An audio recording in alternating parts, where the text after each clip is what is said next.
안녕하십니까. 역세권 연대 저희그룹니다.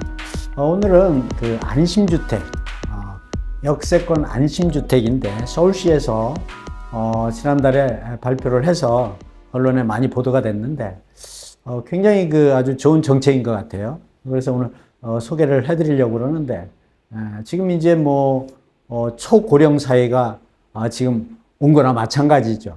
그래서 내년부터 초고령 사회라고 하는데 이미 뭐 다 온 거나 마찬가지입니다. 다음.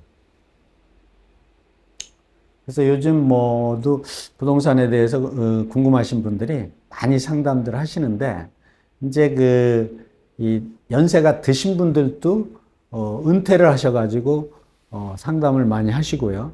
또 한 뭐 2, 3억, 한 4, 5억 정도인데 어디 투자할 데가 없습니까? 이런 또 질문도 많이 하시는데 오늘은 그런 분들을 위해서 또는 그렇지 않은 분들을 위해서 연세 드신 분들을 위해서 안심주택에 대해서 소개를 해드리겠습니다. 다음. 안심주택이 뭐냐? 그러니까 이제 좀 돈이 많지 않고 좀 편하게 경제적인 부담이 좀 덜하게 이렇게 살 수 있는 안심주택이라는 건 임대주택이나 마찬가지입니다. 근데 일부 임대주택만 있는 게 아니라 분양주택도 있더라고요. 안심주택 이전에 청년 안심주택이 먼저 실행을 했죠. 임대주택입니다. 근데 그와 유사하게 지금 이제 초고령화 시대가 되니까 어르신 안심주택을 실시를 해야 되겠다. 이것도 사실 조금 늦은 감이 있죠. 그래서 서울시에서 아주 야심차게 준비한 것 같아요. 제가 볼 때는 굉장히 좋은 정책인 것 같습니다. 그래서 소개해 드립니다. 다음. 서울시 홈페이지에 들어가면 누구든지 다 보실 수가 있는데 요게 올해 1월 30일 날 보도를 했어요. 1월 30일 날. 근데 이제 관심이 없으시면 요거 잘 모르시는데요. 저게 굉장히 좋은 정책이에요. 보면은 서울시에서 초고령화 사회가 성큼 다가와서 고령자 주거 특화된 어르신 안심주택을 공급하겠다. 특화된 어르신 안심주택을 공급하겠다. 지금 이제 첫 발을 내디딘 겁니다. 청년주택처럼. 근데 중요한 거는 특화된 어르신, 특화된. 그러니까 어르신들은 이 주택이 불편할 수가 있어요. 연세가 들어가면서. 그래서 불편하지 않도록 특화된 주택을 공급하겠다. 그 얘기거든요. 다음. 초고령 사회가 이제 내년에, 초고령 사회라는 건 뭐냐면은 우리나라 인구의 65세 인구가 20%가 넘어가면은 초고령 사회라고 하거든요. 일본은 이미 왔죠. 그런데 지금 내년이 되면은 전체 인구 5천만 명 좀 넘는데 거기에서 20.6%가 65세가 넘는다는 거예요. 그러면 1천만 명이 넘는다는 겁니다. 그럼 전체 인구의 1천만 명이 넘는데 이분들이 그러면은 다 부유하고 다 편안하게 잘 살 수 있냐? 그렇지 않죠. 그래서 이제 이런 정책을 만드는 건데 인구를 보면은 2019년도에 5,184만 명이잖아요. 근데 2021년 보니까 5,163만 명 줄어들었죠. 작년 보면은 5,130 또 더 줄어들고. 그러니까 지금 그 문제가 대한민국의 가장 큰 문제가 저출산 고령화잖아요. 이런 문제 때문에 지금 어떠한 그 성장률도 좀 정체되거나 떨어지고 좀 미래가 조금 암울한데 그래서 이제 이런 정책을 지금 이제 총선에서도 아주 이슈가 돼 있죠. 어떻게 하면은 출생 더 인구를 늘릴 수 있냐. 그리고 또 어떻게 하면은 이 고령자들한테 편하게 살 수 있도록 하냐. 아주 정책 대결을 이런 거는 굉장히 좋은 것 같아요. 그래서 지금 초고령화 사회에 이 안심주택을 정책을 피고 있다. 다음. 초고령화 시대에 저출산 고령화 대책이 그럼 뭐냐? 그러니까 이 저출산 문제는 사실 이거 심각하죠. 청년들이 결혼을 안 해요. 청년들이. 이 남녀 불문하고 그냥 혼자 살겠다. 그게 뭐냐면 왜 그러냐 하니까 집이 없어서 그럽니다. 집이. 예전에 오래전에 지금 이 고령자들이 그 청년 시절에는 그냥 월세부터 전세부터 이렇게 살았거든요. 근데 지금 전세도 비싸고요. 월세도 만만치가 않아요. 그래서 주택 문제가 첫 번째 걸림돌이고, 두 번째는 애를 낳아도 키우려면 또 비용이 또 많이 들거든요. 또 육아 문제. 또 그냥 키우기만 하는 게 아니라 또 공부를 시켜야 되잖아요. 또 교육비도 많이. 그러니까 이 세 가지 문제를 복합적으로 해결하지 않으면 저출산 문제는 해결되기가 어렵죠. 그래서 청년 주택 문제가 나온 것도 바로 이 주택 문제를 일부 해결하려고 한 거죠. 그럼 고령화 문제는 그럼 어떻게 해결할 거냐? 이 65세 이상을 고령화라고 그러는데, 65세 되신 분들이 젊었을 때 대한민국 민주화라든가 이 경제화를 위해서 엄청 노력을 많이 했죠. 그래서 우리가 이렇게 사는 거 아니겠습니까? 그럼 이분들이 연세 드신 분들을 조금 좀 편하게 경제적으로 또 주택 문제도 해결할 수 있게 해야 되는데, 주택이나 일자리 문제를 해결해 주는 게 고령화 사회의 핵심 문제입니다. 그러니까 지금 젊어서 노력들을 많이 하셨는데 연세가 드셔가지고 가지고 있는 모든 자산을 또 2세들한테 이렇게 이제 비용을 지급하다 보니까 정작 본인들은 살기가 쉽지 않아졌죠. 그래서 그런 측면에서 이제 안심주택 카드를 꺼낸 거죠, 서울시에서. 이거 국가에서 해야 될 일이죠. 국가나 뭐 서울시나 다 같은 맥락이니까. 근데 집만 있으면 그럼 살 수 있냐? 그건 아니죠. 또 돈이 또 생활비가 있어야 되잖아요. 그래서 고령자들을 위한 또 일자리도 병행해서 많이 만들어 드려야 되겠다. 왜냐하면은 연세 드시면 여기저기 아픈 데가 또 많으세요. 그러면 병원에 가려면 또 돈이 필요하잖아요. 그러면 작은 일자리라도 좀 만들어 주시는 게 필요하다. 그래서 이런 저출산 고령화 대책이 필요하다. 이걸 말씀드립니다. 다음.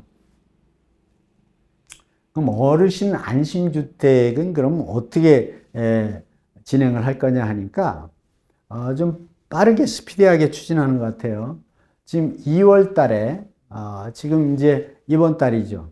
대상지를 모집하는 거예요. 그러니까 어느 지역에 안심주택을 지을 거냐. 그 모집을 해야죠. 서울시에서 하는 거니까 각 구에 이제 공문을 보내가지고 지역 선정을 해서 하게 되면은 그 중에서 이제 한꺼번에 다 할 수는 없으니까 선택을 해서 대상지를 정할 거고, 그 다음에는 4월 달에 올해 얘기하는 겁니다. 4월 달에 이제 이 주택을 지으려면은 또 거기에 들어가는 사업 승인이라 이게 절차가 많죠. 그걸 또 빠르게 행정 절차를 또 진행을 해서 2027년에 입주를 하게 하겠다는 거예요. 2027년에. 그러니까 이런 정보가 있으면 어르신들은 미리미리 이걸 대비해서 청약 준비도 하고 해야 되죠. 이 집이라는 게, 주택이라는 게 계획을 세우면 보통 3년 이상 걸리잖아요. 2년, 3년 이렇게. 그럼 지금이 2024년인데 2027년이면 굉장히 빠른 겁니다. 그런데 중요한 거는 그 개요를 보니까 역세권에다가 짓겠다. 이 청년주택도 역세권에 짓고 있습니다. 한 300에서 350m. 그래서 이 안심주택도 역세권에 짓겠다.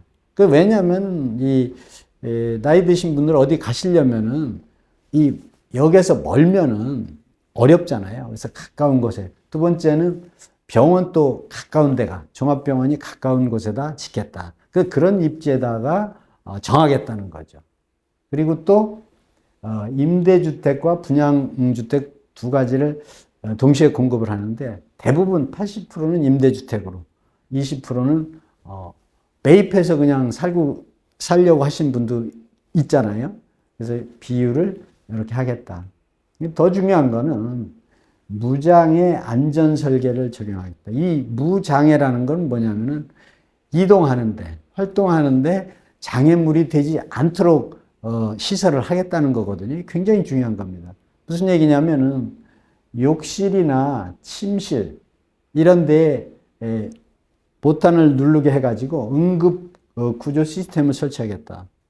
이거는 뭐 아무리 이 비싼 주택이라고 하더라도 이런 시스템이 잘 갖춰져 있지 않죠. 정말 아주 정말 삼성 노블 카운티 이런 데 가보면 뭐 이건 다 간호사를 대기하고 있는데 일반인들이 그런 시설을 가기는 어렵잖아요. 그래서 이런 시스템을 주택에다 만들겠다. 그것도 구체적으로 보면은 화장실에 변기나 욕조 옆에 손잡이를 설치하겠다. 굉장히 중요합니다. 근데 보통 일반 주택에 화장실 옆에 손잡이 없거든요.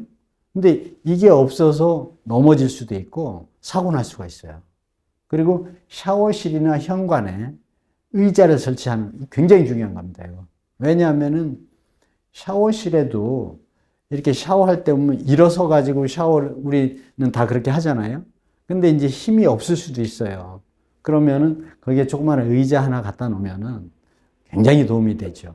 또 현관에서 밖으로 나가고 들어올 때도 작은 의자 하나 갖다 놓으면은요 설치가 되어 있으면 굉장히 의지가 되죠.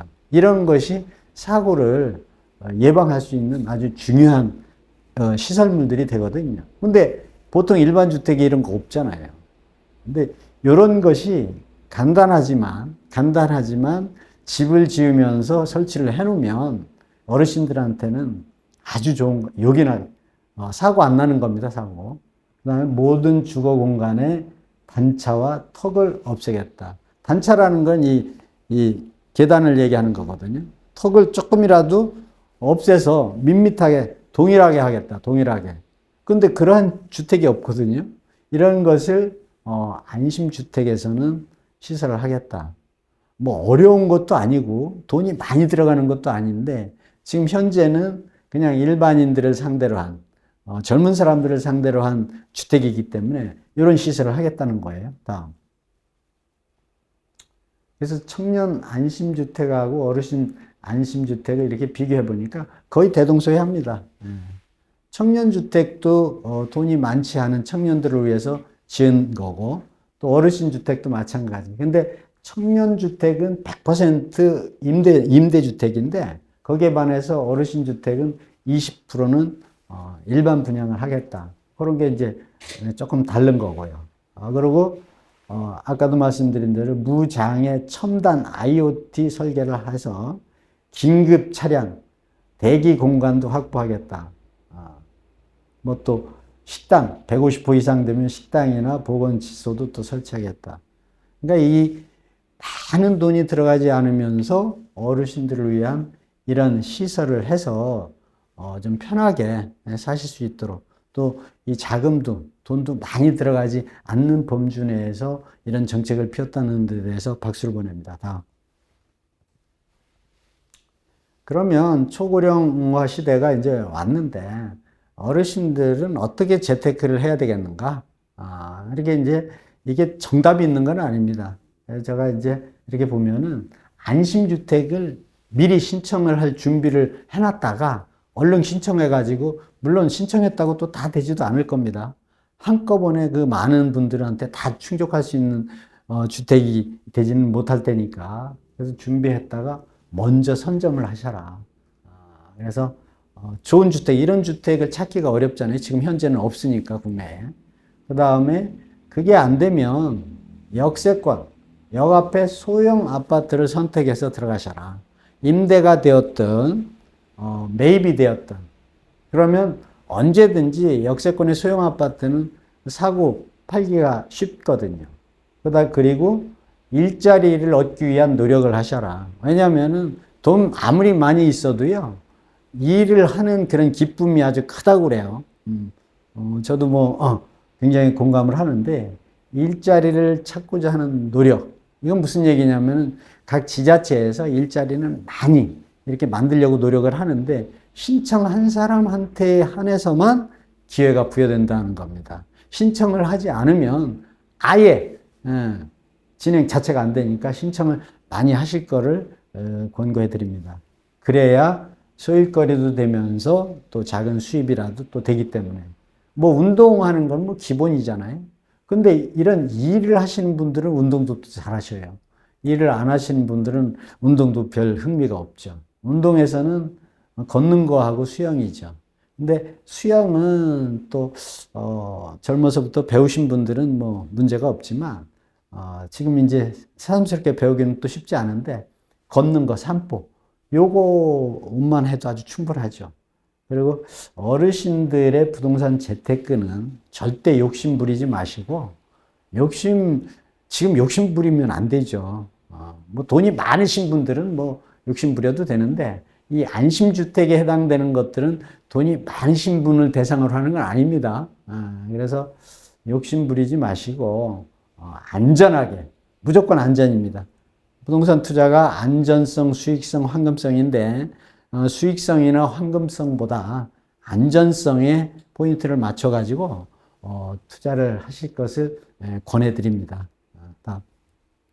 그래서, 제가 이렇게 다니다 보니까요, 요거는 이제 시니어 카페라고 그래가지고 아주 특이하고, 이 어르신들한테 좋은 이용처가 될 것 같아서 제가 사진을 하나 찍었는데, 제가 2월 1일 날 사진을 찍었어요.